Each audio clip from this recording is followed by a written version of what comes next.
Thanks for the introduction, and thanks Dirk and Michal for organizing and for inviting me. Right. This joint work with Jieming Mao and Kangning Wang. So here we work in the bilateral trade setting. So in the bilateral trade, there is two agents, Sally and Bob. Sally is the seller, so she has an object to sell, and she has a private cost for this object. This is theta S. And her type is learned from known distribution ds. Bob is the buyer. Bob has a value for this object, which is also drawn from distribution dB. And in this talk, we assume ds and dB are independent. Right, so the game is very simple. So Sally will propose a price, she'll choose a price P, and Bob would then accept or reject. Bob will accept if the price is below his value and reject otherwise. So the utilities are what you would expect. Sally gets the price minus her cost if there's a sale, and Bob gets his value minus the price if there's a sale. That's pretty standard. And you can, so trade is possible if Sally's cost is below Bob's value. So that's a situation that's depicted here, like theta S smaller than theta B. And if the price is either below, so the price below Sally's cost is not something that she would set anyway, so the price won't be there. If the price is above Bob's value, there's no trade. So those regions are bad for both players because no trade happens and everyone gets zero. Both players would prefer the price to be in between, so where there will be trade. In that case, the sum of utilities is constant. If the price is strictly in between, they trade. The allocation is efficient, and the sum of utilities is Bob's value minus Sally's cost. But upon being in the trade region, they would like to push the price in different directions. Bob would like the price to be as low as possible. Sally would like the price to be as high as possible. So it's a sort of mixture of cooperation. Both are trying to make the price be in this interval, and competition within the interval, they're trying to push it in opposite directions. And so when you think about bilateral trade, the first thing that comes to your mind is the Myerson-Satterthwaite Theorem. And the intuition you get for both the revelation principle and Myerson-Satterthwaite is that one, interaction is not useful. There should be like something very direct, a direct game or direct mechanism. And also that in general, designing games efficient allocations is typically impossible. So there are most natural gains once you put incentives and equilibrium and so on. There will be situations where you do not allocate even though trade is possible. That is very counterintuitive. In particular, if you go to car dealers or real estate agents, they wouldn't believe in those theorems. And pretty much like every sales department of any company is there's a lot of people hired to spend the time negotiating. So they would feel that the sales department would feel that first the interaction is the job. They need to go in and talk and figure out how to lead to efficient allocation. And also, they believe that by negotiating, by interaction, they actually can get better allocation. So what's our goal here? Our goal here is to have a model of bilateral trade that to capture this power of interactive communication and captures how much interaction leads to efficiency. So we need to add a new ingredient that wasn't there in the Myerson-Satterthwaite setup. And this new ingredient will be the commitment power that's afforded to you by Bayesian persuasion. So persuasion is this, let me just now describe what persuasion is. In persuasion, there is now, again, two agents, a receiver and a sender. And the receiver has an action to take, and the sender knows some state of the world. The receiver doesn't know, but both the payoffs depend on the action and the state of the world. So what the sender can do is the sender can design a verifiable signal that's correlated to the state of the world. And verifiable here is a keyword. The commitment power, the power that you have in persuasion, is that you can, the sender can say that sigma is correlated with that in the way that the signal is prescribing. And then once the receiver gets it, the receiver can update her belief about that and then choose the action to maximize expected her expected utility condition on the signal that she receives. And then through that signal, the sender can persuade the receiver to take an action that's favorable to him as well. So here's my favorite example. Is this set up by Bergemann-Brooks-Morris. And here it's pretty much, so at least that's the way I would phrase the result. We can imagine that Sally has a fixed, in that particular setup, it's very similar to what I described, except that Sally will have a fixed cost. And without any communication, without any signal, you should pick the price that maximizes her revenue, which might not always lead to efficient allocation. So they show that Bob can engineer a signal such that once Sally receives, she'll then price at the revenue maximizing price condition the signal, and she can, and then Bob can find in such a way that the trade is always efficient, and the Bob can capture the remaining surplus from trade. So Sally still has the same revenue. Bob has the efficient allocation minus Sally's original revenue without communication. So now let's think of that in the context of Bayesian persuasion, and let's come back to the original setting where there is two-sided uncertainty. So Sally is uncertain about Bob's value, and Bob is uncertain about Sally's cost. So they know they have these beliefs, or not beliefs, so it's called this information about each other's type. So in the Bayesian persuasion, again, I'll just repeat what I just said in the previous slide. Bob will engineer signal. Sally, which has distribution dB, she'll now, after seeing the signal, update to dB prime, and then she'll price at dB prime. And if you do that, if there's two-sided uncertainty, you no longer can get efficiency in this way, as in the setup of Bergemann-Brooks-Morris. They're relying on the Sally's cost being fixed. But now, if you stare at this picture, you can, one thing you realize that whenever Bob engineers a signal, Bob will use the information he has about Sally's type. So the signal will be a function of Bob's information ds. Sally, knowing that, she can take that one step further. So she can send a signal sigma prime that updates Bob's belief from Bob's information from ds to ds prime. Now Bob will send a different signal based on his new updated belief ds prime, and then Sally would then set a price that's a function of this exchange of signals, function of sigma prime and sigma. So now we move from and then you can take that one step further. Now Bob can, before that, knows he can send a signal that will influence Sally's signal to influence Bob's signal. And so until Sally sets up a price. So we move from this Bayesian persuasion to a Bayesian conversation. Now they have this exchange of signals, and after this whole transcript, Sally set a price based on the information she has as a function of the transcript.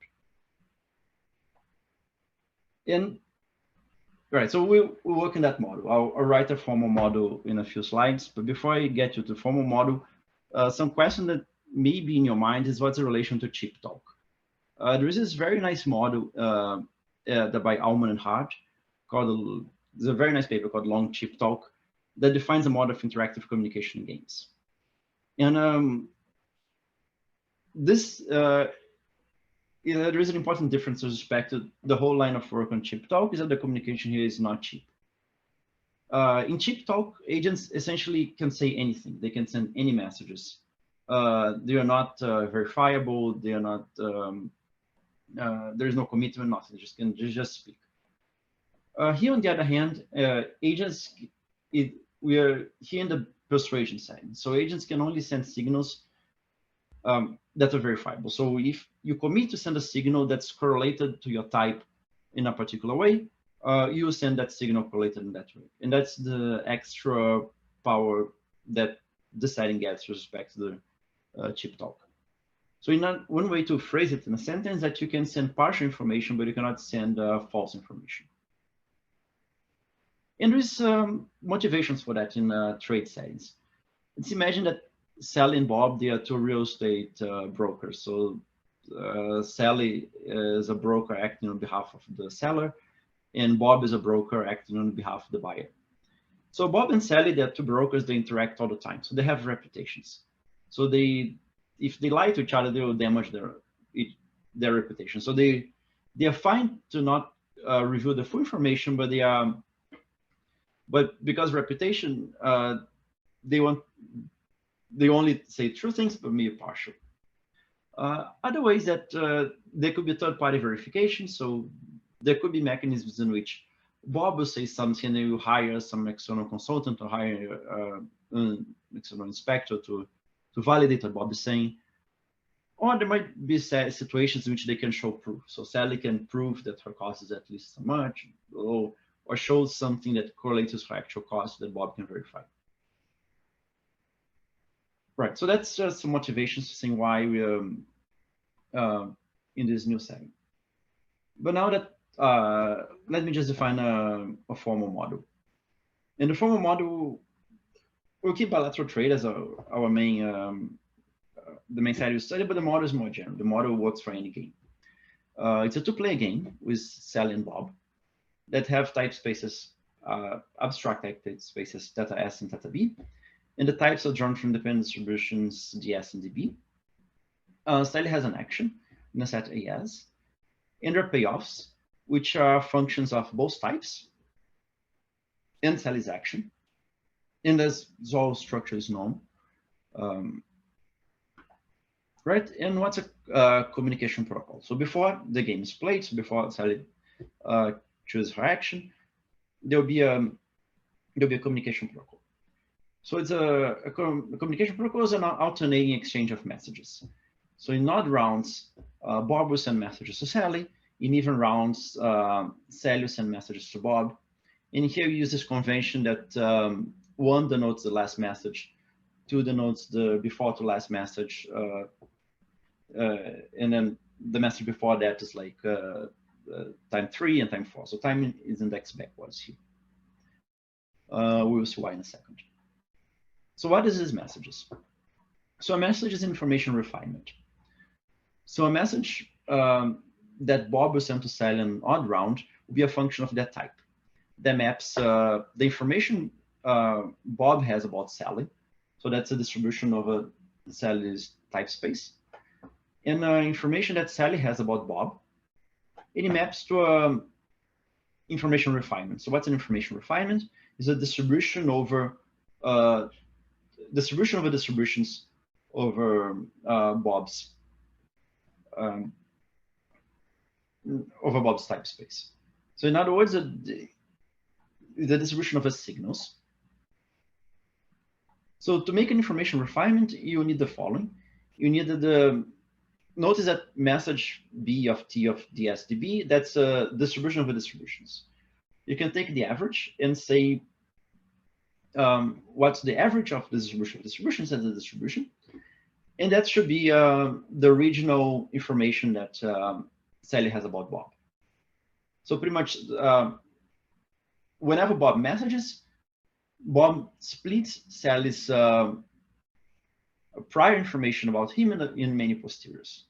So you could define that in terms of signals, but that's just more mathematically clear. I think if it's in Persuasion, essentially all the signals do is perform information refinements. So I just define as an information refinement directly. And similarly, in even rounds, a message from Sally to Bob will be a similar structure, except that the output will be a distribution over distributions over Sally's type. And again, the average of that distribution will be Sally's the original information that Bob had about Sally. Right, so that's a communication protocol. It's just like a sequence of functions for every t from 1 to infinity of like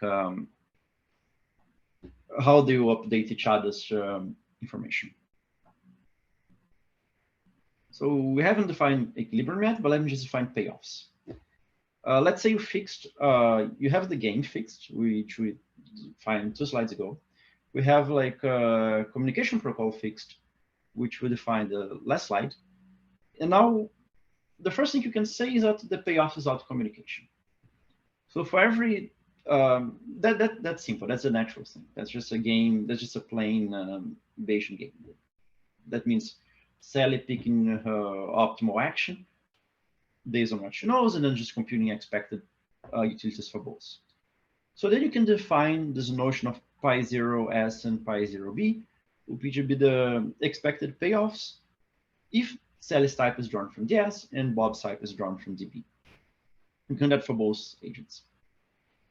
And if you have a communication protocol, you can define what to be the, let's say they only exchange one message. So if they only exchange one message, it's essentially Bayesian persuasion. There's nothing more than Bayesian persuasion in one message. If they only exchange one message, the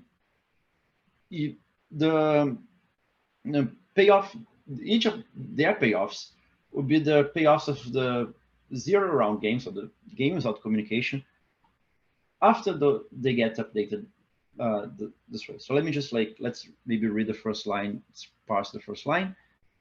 The payoffs that each agent that I can either Sally or Bob has is the expectation over the information refinements drawn out of this message, let's say Bob's message in t = 1, of the payoff they'll get in the game without communication. And then you can define it recursively. Like for any, after t steps, the payoffs that the agents will get after t steps of communication is you just look at the message they exchange at time t, look at the payoffs of the corresponding game of length t - 1, starting at the refined informations, take the average, and that's how to be in t. So then you can define payoffs at time t, as it's written here in the slide. And so now we had the base game, we had a communication protocol, we have payoffs, and the only thing that's missing to completely specify the settings, what's the equilibrium concept? And that's just a natural thing. That's so agents will choose messages to maximize the payoffs. And like in persuasion, they'll be as persuasive as possible. So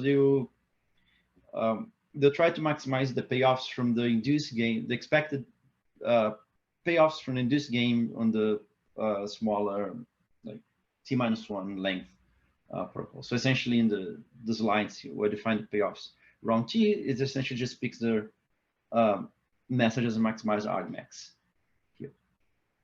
And with one, there is one little detail that we want to make all these communications voluntary. So the receiver can refuse to hear. So the sender will only send messages the receiver won't refuse to hear. Yeah, so that's what we call voluntary communication. And you have some technical condition that ties the broken favorably to the other player, but it's just to deal with edge cases. That's not very important. All right. So now we have the equilibrium concept. We can start analyzing what happens in bilateral trade if you design this protocols. Oh, actually, before that, I have one more notion that we want to discuss. We have to discuss message complexity. So far, I define an infinite protocol. I define an infinite sequence of messages. And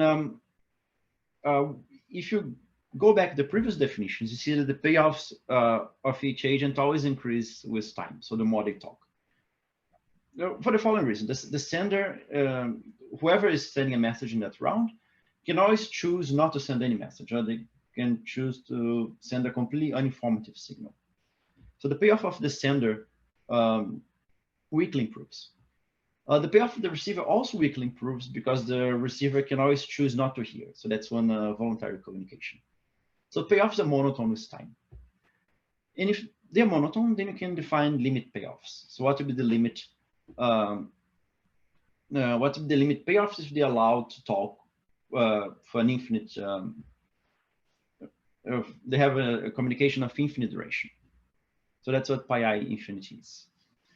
And then after you have that, you can decide, okay, how long would they talk? And a natural thing is that the agents will talk for as long as it takes to get the best possible outcome. That's what you call the message complexity. So the message complexity will be the minimum time in which you get to achieve pi I infinity.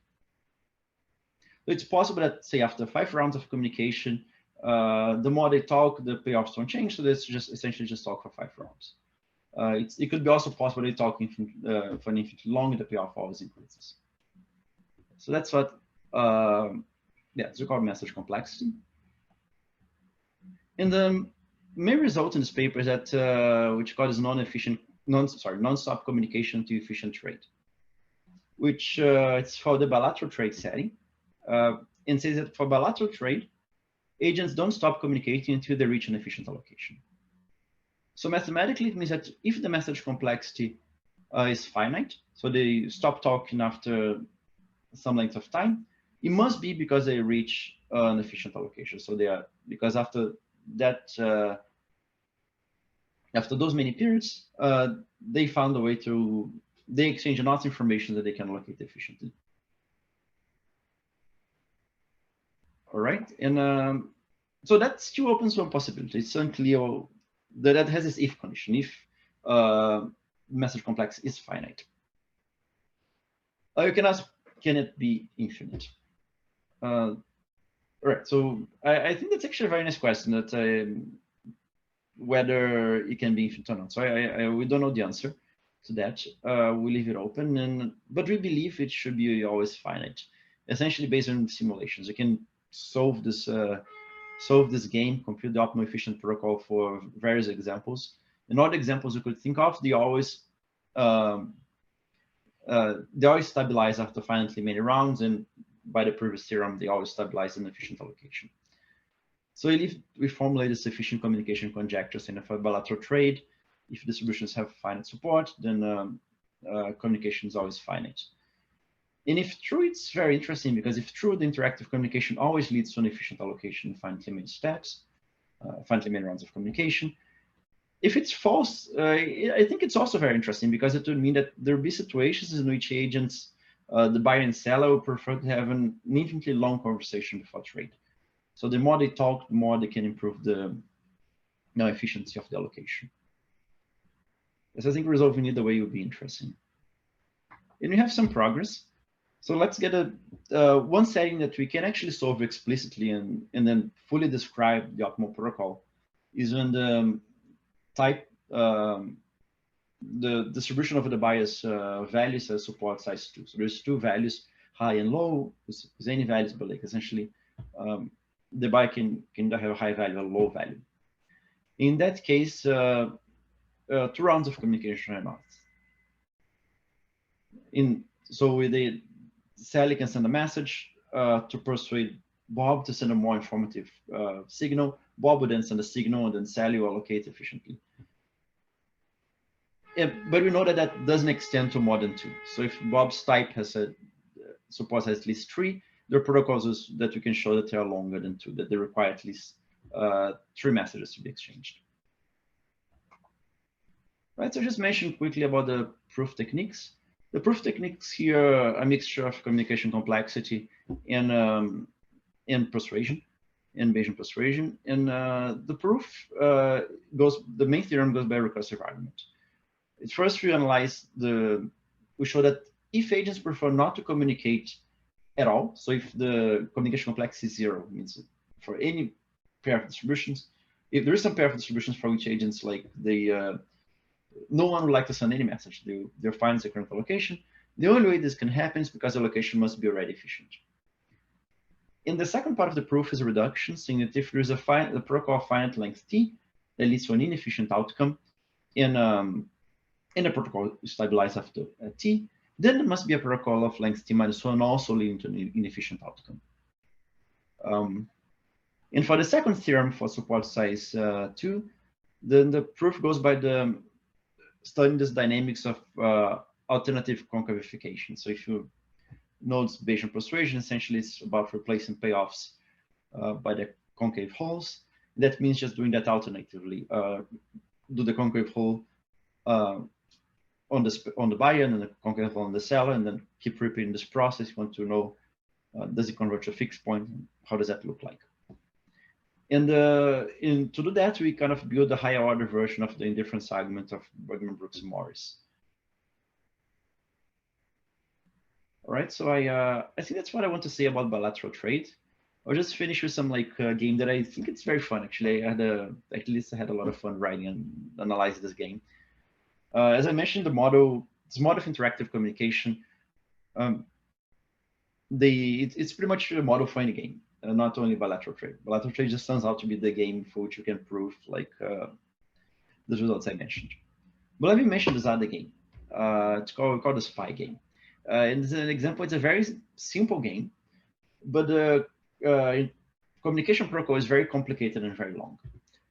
So now Sally and Bob, they are no longer Sally and buyers. We call Sally the spy master and Bob the bird watcher. And the types are binary, the 0, 1. And it means that, so Sally and Bob are now spies and they serve some country. But you don't know if they serve country 0 or country 1. You can serve either one. And they also don't know which country each other serves. They just know which country they actually serve. So they meet. It's a Cold War era game theory puzzle. They meet, and then Sally can take an action. She can cooperate with Bob, that's action C, or she can expose Bob and action E. And the payoffs should depend whether they are friends or enemies. So if they have the same type, they're friends, they're playing a cooperative game. So if they cooperate, both get 1. If Sally exposes Bob, both get -1. But if it turns out they're enemies, they are playing a zero-sum game. So she cooperates with an enemy, she loses -2 and he wins 2. If she exposes an enemy, she wins 2 and he loses -2. And initially, the priors are half-half, so they don't know really what happens. So that's without communication, the payoffs are pretty bad. So Bob gets -0.1.5, Sally gets 0.5. The longer it goes, the more the payoffs increase. Bob's payoff becomes almost neutral, and you become more and more neutral as time increases, and Sally's payoff will be more and more more and more closer to 1. Essentially, what will happen is they will have this very long and gradual exchange of information, which they'll slowly trying to convey to each other if they're friends or enemies. It'll be some interesting. I tried to come up. We solved it. We have a solution to this game, but I tried to convey that in a picture. Let me see if I'll be successful explaining what this picture is. So on the left side, we have the square that represents the information one has about each other. So let's say in the x-axis is the information that Sally has about Bob. In the y-axis information Bob has about Sally. So without communication, the picture is in the left. So if Sally's belief about Bob is not very extreme, so she thinks Bob is 0, 1, between 1/3 and 2/3, she always exposes him. She doesn't even try to cooperate him. She has too much uncertainty about his type. Renato, you have 1 minute. Perfect. So I think I'm about to wrap up. If Sally's belief is more extreme, she'll cooperate with Bob if his type is aligned with her belief. So in the right plot, now that's what I wanted to depict the information exchange. They will start at the very center, at half-half. And every time one moves, they will split the prior into 2 posteriors. So okay, so I think if I have a minute, I'll just mention let me just not try to explain the graph, but I just say that they will slowly, they have this delicate dance where they will slowly try to review each other if they're friends or enemies. And if somehow they believe they're enemies, they stop communicating. If they believe they're friends, they communicate a little more.